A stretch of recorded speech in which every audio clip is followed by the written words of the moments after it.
They just don't want to make a high-end competitive flagship phone right now because they can't. Why did you have to say that? I use the Nothing Headphone ones pretty much every day. You just use them because the Stranger Things guys use them? Yeah, it's like, oh, it's cool. It looks like a cassette tape inside. The yellow and pink, it looks so bad. They're so pick-me energy. The cool part about making headphones that earbuds doesn't really have is that headphones have a large surface area, so people can immediately see when somebody's wearing a pair of Nothing headphones. I've had so many friends tell me that when they use the Nothing headphones, a lot of people walk up to them and ask what product they're using. I saw these probably like a year ago. I felt like he felt, but now I really like them. I mean, if you look carefully, they kind of look like a glossy candy that you want to lick. As for the colors, I like the white version better. You can see the design better. Yeah, he is. It's like desperate energy. And we were really strict on colors when we created this brand, Nothing, because we really wanted to build this very iconic design language that, you know, whenever you saw a product, and even if you didn't see the logo, you could immediately tell that it was a Nothing product. So to do that, we forbade our team to develop colorful products for at least 5 years. If we held it back for a couple of years and finally allowed colors to emerge, there'll be a big burst of energy, and that's kind of what we're seeing now. It's been a part of our strategy from day one. 135 hours with ANC off. The massive battery claims are absolutely not marketing fluff. So we're really serious about our work here, and it's kind of annoying to have products you have to charge every day or two, but like having like 135-hour battery life, that's like 5 days. Pretty long time, and you'll feel it. I don't think this product has a lot of flaws. Like, I mean, it's so feature complete, and at this price, yeah, I think we should increase the price. I think marketing fluff is going to become less and less effective over time. Underestimating people's intelligence is a losing strategy in this day and age, so we might as well just say things as they are. Overall, if there were corners cut to get the price down, Nothing did a good job here. Except the band. Hate that thing. I thought the band is like where we spend a lot of time and money, actually. Like, it doesn't have the clicks for each adjustment level. It's just a smooth and seamless experience. Unfortunately, I mean, he doesn't like it, but yeah, the team worked hard on this one. I think product management is not about cutting corners, but say you have a product category like headphones and you're designing for different price points. You're actually designing for slightly different people. Different people value different things, so it's about prioritizing things and down prioritizing other things to try and make the ultimate package for that user for that price. Fans of the Nothing X app with the Headphone 1 will enjoy the ability to get much more granular control over the Headphone A in largely the same ways. Yeah, I think our app, Nothing X, is pretty good. The UX and UI can still be improved. We can do a lot better, but then looking around in the industry, I'm just shocked at the bar. These are good phones. I happen to think they're the two best looking Nothing phones of all time. The semi-transparent back with the classic Nothing dotted text. It's nice. This year, we're evolving the design language. I was a bit worried that it looked a bit more complicated. It was a bit more complex than the 3A, but overall, I think it's really beautiful. Yeah, judging by the sales numbers, these are the best designs we've made. There's this video on the Nothing YouTube channel where Carl, CEO, just basically says, like, we're just not gonna do a flagship this year. They just don't want to make a high-end competitive flagship phone right now because they can't. It's like some Inception stuff going on where he's showing a video from the Nothing YouTube channel, and then we've clipped that, and I'm watching that, and this will be on the Nothing YouTube channel with a Marquez video clip, with a Nothing YouTube channel video clipped inside of that, so that's pretty interesting.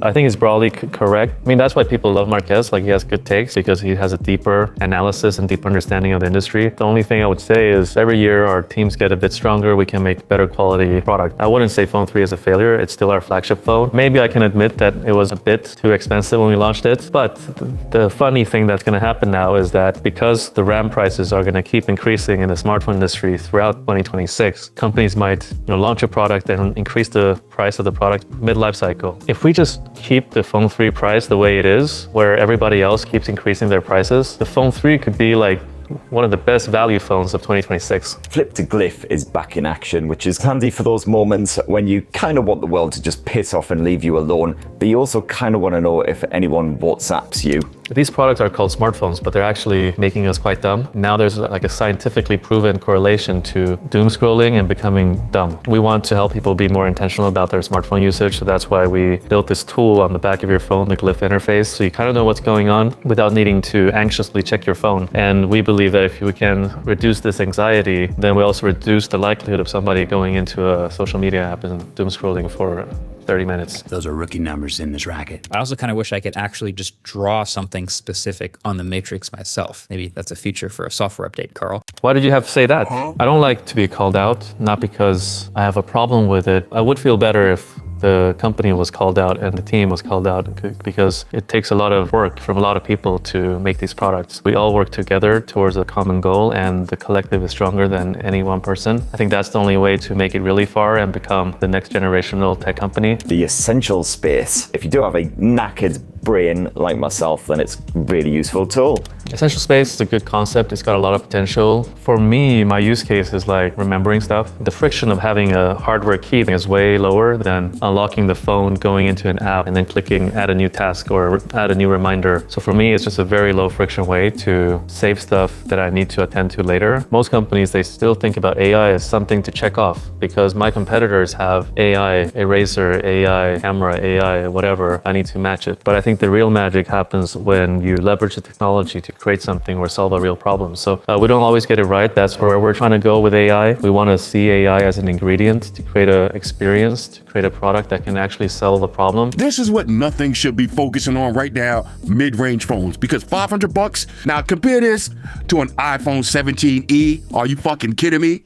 This is blowing the iPhone 17e out of the water. iPhones have such high margins, so they're definitely not putting the best hardware for the price in their products, but they can do that because they have this lock-in effect and a strong brand. Consumers also don't care about it, right? If they're paying their hard-earned money to buy a product for a couple $100s, if it doesn't work, they're going to be the same amount of pissed off, irrespective of it being a small company or a big company. So it should never be a reason to not create a product with the same level of quality as the bigger companies. And if that means we have to work harder because you can only afford a smaller team, then so be it. But you can't half-ass it. You know, people are using their hard-earned money that they pay tax on to buy a product. It better work. Whoever works for nothing in the design department that came up with this, yo, Carl, I need to know their number and their information. I want to find out what they smoking, and I want a half ounce of that. I mean, fun fact, it's the same person that designed the 4A Pro that designed the Phone 3. So they're both quite high quality designs, but they definitely speak to different people. I read so many comments about Nothing online, and there's actually a camp of people who really like the Phone 3 design. I think it's really interesting that we've created this portfolio of products that all speak common design language, but they're also different enough to have like sub-camps within the community who kind of debating each other. The whole brand stands out in a sea of the same.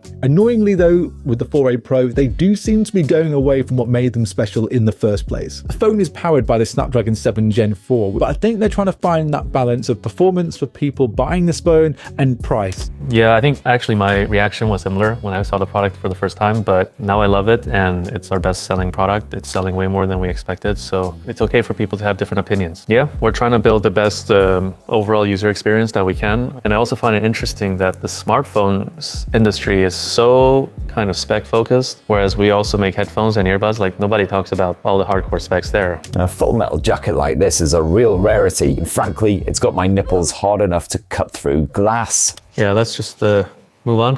When I first found out that the battery size on this phone is just 5400 mAh, but when I actually started using it, you can easily get 8+ hours even with normal to medium usage. Yeah, it's like the same thing over and over again. Like we don't want to necessarily be the highest number on paper. We just want to create a good user experience. It's a good capacity. It's not small, it's not big. Nothing OS is well optimized. That's why he's getting good battery life. And at the launch, I remember Nothing talking a lot about the 140 times zoom, that it's blocky and the details are pretty weak. I think this is like an example of our team trying to be too smart sometimes. I don't think a lot of people need to take photos at 140x zoom, nor would photos be good on any phone at that zoom level. So, but you know, we have like a big team of different people, right? Sometimes you gotta let them do what they want to do, and then if it doesn't work, they'll learn by themselves. If you just forbid anybody to do anything, then they will lose motivation. What is the last photo you took on Nothing? Let's see. No camera here, right? Oh, I took a photo of a UI bug to send to the team. Nothing OS is one of those rare operating systems that just doesn't get in the way. I mean, it's clean, it's minimal, it's very well optimized. Yeah, Nothing OS is one of the main reasons why people buy our phones. I'm not super happy with where things are. I mean, it's smooth and all that. I would rather use this than any other smartphone operating system, but I think we could have done a lot better as a team. I just swipe right on the widget screen and there's a new page that features interactive widgets, mostly made by the community members. Or you know what, you can even make them yourself through Nothing Playground. Yeah, I think it's pretty awesome, but there's so many things we can do to make this capable on a whole different level. So I think this direction is really exciting and there's so much potential here. I have this widget that shows my age in real time. I think that's pretty cool. It's like Memento Mori. Remember that you're gonna die. So you treasure your time and don't take it for granted. Shout out to Rahul. My other complaint is all of the parent processing. The image you see when you hit the shutter button is rarely what the final image will look like. I mean, computational photography has been a thing for a very long time. On smartphones, having the phone take a bunch of photos, like 7 photos all at once, and then combine the best parts of them, it's also been a thing for a very long time. I'm a bit confused. If you could help me, just comment this video and give me more information, that would be great. Like anybody watching, doesn't have to be Becca, but I would just like to know that. Like, what are we not seeing? What are we doing wrong? Because for me, this is like a very common thing in the industry and people are okay with it. I think secondly, people have also given us feedback that the shutter speed is not as fast as they want. Again, here, I would like to understand more in detail what that actually means because I'm not really sure. So if you want to help improve our product, please give us some suggestions.